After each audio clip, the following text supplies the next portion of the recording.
Hello everybody, my name is you, and welcome back to Let's Play Splatoon. In the previous episode, we defeated the dreaded Octo Nozzle. And in today's episode, we'll be going inside our third world, and the zip line is pink. Why is it pink? And we also got a little taste of World 3 because we activated the cutscene and stuff like that. And I'm gonna say something real quick. I know I said earlier that I didn't really particularly care that much about playing these levels in order, but as I was editing the videos for World 2, I realized it's going to drive me crazy on the inside if we don't do these in order.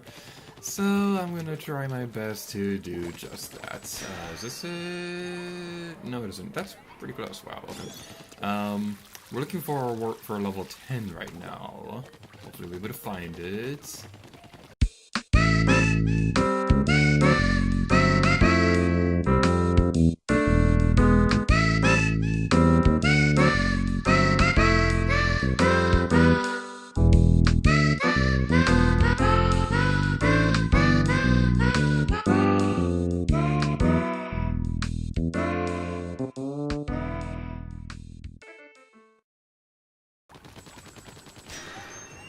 There we go. Okay, that took a little while to find.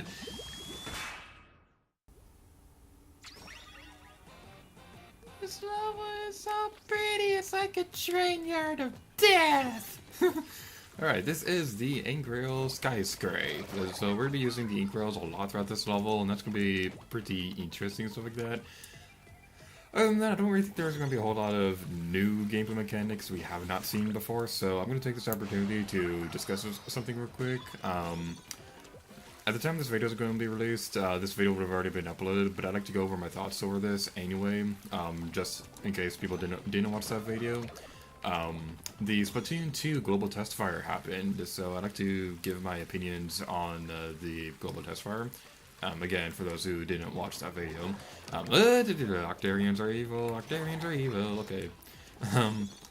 So Splatoon 2, this game is going to be using only the television screen because there's like no gamepad with it.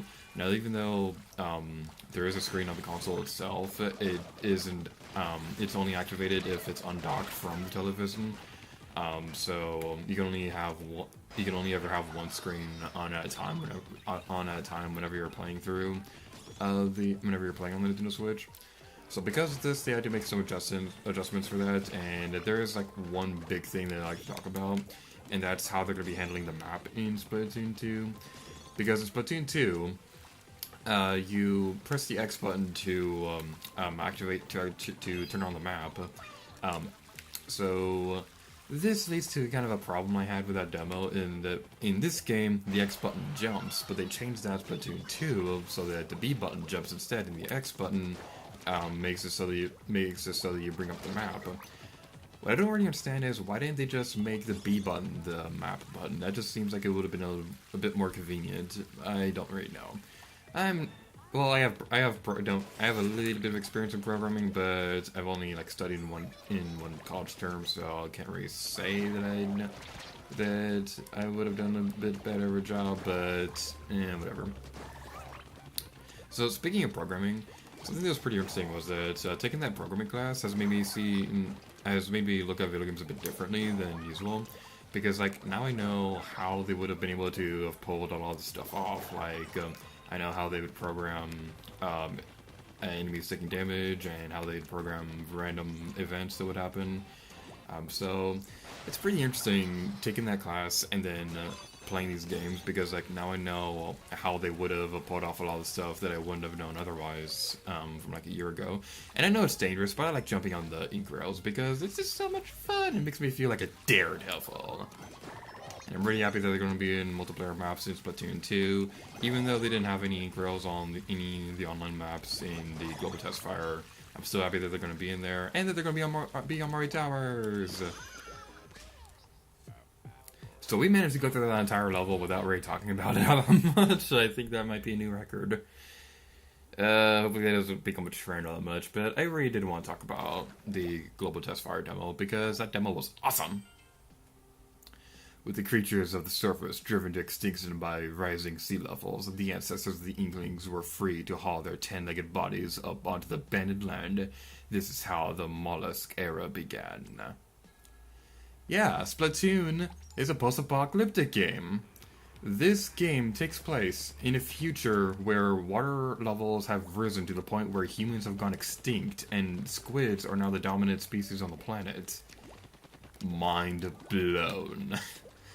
A little dark when you think about it, but a really awesome detail that's just awesome. I couldn't really think of a better way to word that. Anyway, next level. Inkvisible Avenue.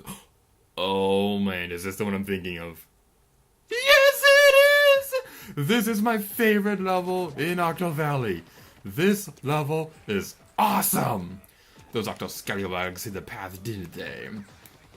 Octoling alert. Oh, okay, this is our first instance of seeing an Octoling in a level that's not based around Octoling, so that was a very poor way of wording that, but I apologize. Yeah, this is my favorite level in Octo Valley because there are these platforms that remain invisible until you attack them, until you cover them with their own ink. This is such a cool mechanic. It's definitely one of my favorites in the entire game. And I hope they bring this into the multiplayer, I died right there. I hope they bring this into the multiplayer in Splatoon 2, because that would be so cool. Alright, so, yeah, this area, it also reminds me of something that's in Paper Mario Color Splash, and stay away a little about that game. It is all like Sticker Star, but I like it. Color Splash is a pretty good game. The reason I wanted to bring that up is because there is this one level in Color Splash where you have to go into a lighthouse, and this level reminds me of that because there's this one part where, okay, before we do anything else, I want to go over here and, we can walk on them before we cover them in ink. I did not know that. Well, I probably did at one point, but I just probably forgot because I have no smarts. Okay, so what we want to do, I believe there's ink. Yep, there is. Okay, there's something down there we can cover, and we can collect the sunken scroll.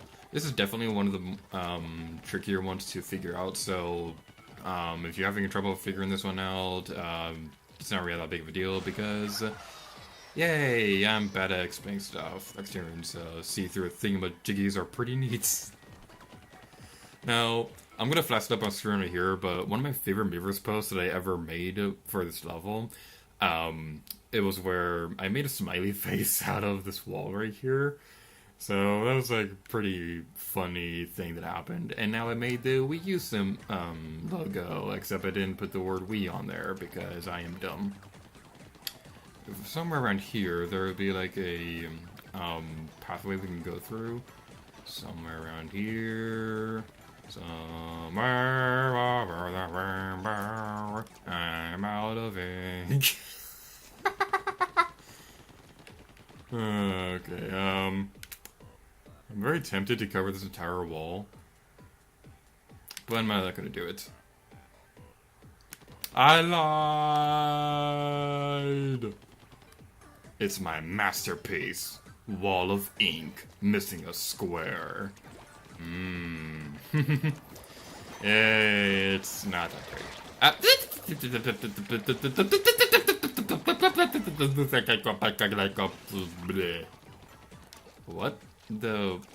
What was that? I make weird noises when I play video games. This is a known fact. The path is completely invisible. Don't you mean Inkvisible? Squeegee! It's a squeegee! It's so cute! Even though this is one of the very few parts of this game where I actually do find them a little bit annoying, but The squeegees are just so adorable! Ah! don't know why I freaked out over an Octarian. It's a squeegee! It's a squeegee, it's so cute. Okay, enough about that. One thing that's pretty interesting is that I mentioned a couple of videos back how the amiibo functionality works in this game. I plan on demonstrating this a little bit more, a little bit later in the Let's Play. But when I was in between that recording sessions, I got an Inkling Squid amiibo and I've been playing around with it for a little bit.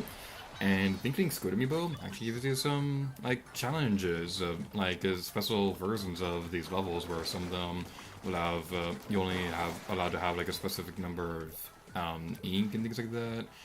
I think this one is probably like the coolest one, where you only have a certain amount of ink to go through this entire level, and you need to cover these areas of ink so that you can see them.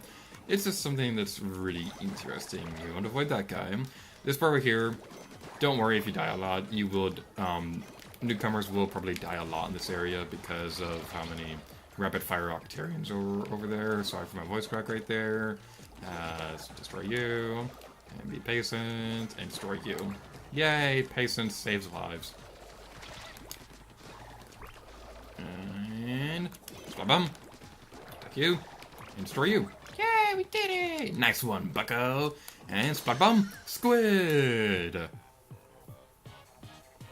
I'm probably going to switch around my sub-weapon a little bit later in the Let's Play, probably in the next episode, so that I can demonstrate more stuff.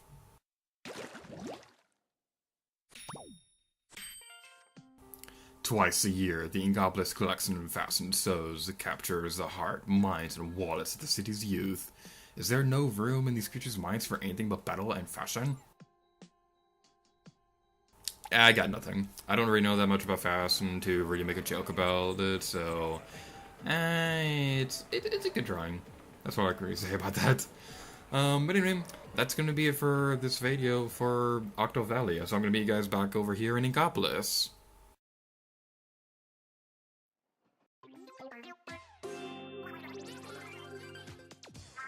Hold on to your tentacles. It's Inkopolis news time. Let's unveil the current regular battle stages. Alright.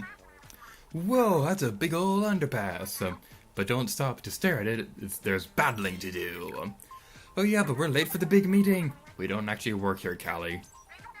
And now the current ranked battle stages. Splastastic. Judd always appears out of nowhere in the battle. I swear I'll never get used to that. His eyes glow in the dark. True story. I love the salty sea air that wafts through here. It takes me back to our childhood in Calamari. Until next time, stay press! Why did poor Macro have to appear? Why can't my favorite stages appear? Exactly, good sir. Why can't we vote for battle stages?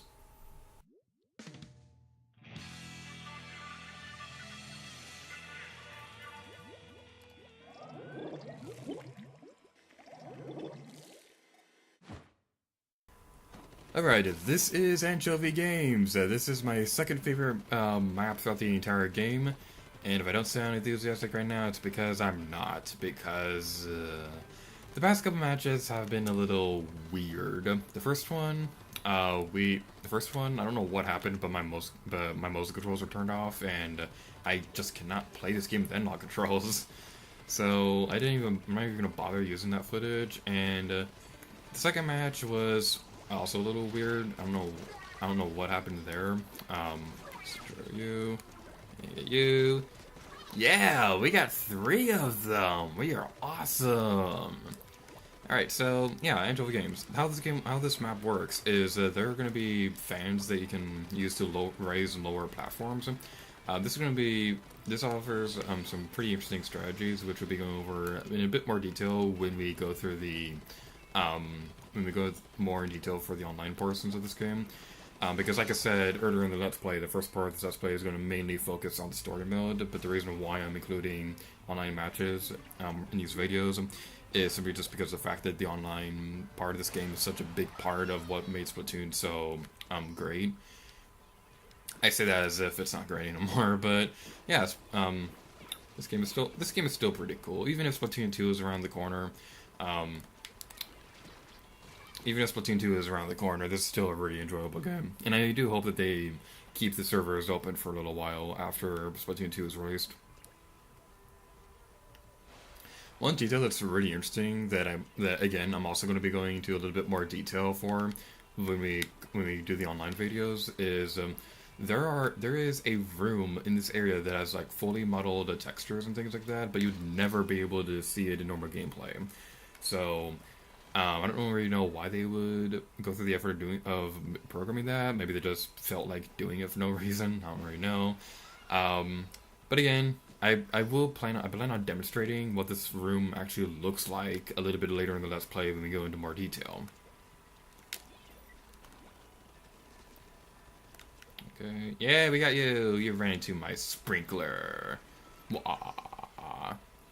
Okay, we're probably gonna get splatted, but yeah, there's this guy right here. Yay, we got you. Come on, come on, come on. Spawn point, spawn point. No, that didn't work. Yay! I really hope Anchovy Games shows up more in the map rotation, because again, this is easily one of my favorite maps in the entire game. Because I guess the biggest reason why it's one of my favorites is because of the fact that it is a video game development company, and I'm studying programming in college because I have every intention of starting my own company at some point in the future. So this level it speaks to me, even though it's a video game. It doesn't have vocal cords, and that was one of the stupidest things I've ever said. But anyway, we won! Yay!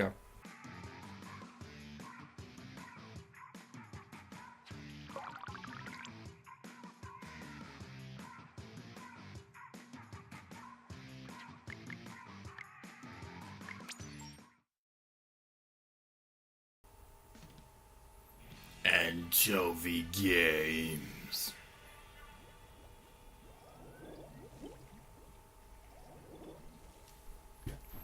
Now, despite my tone of when I was... Well, what the... Controllers? Control. What the? Who turned my mouse controls off? Who turned my mouse controls off? Why are my mouse controls off?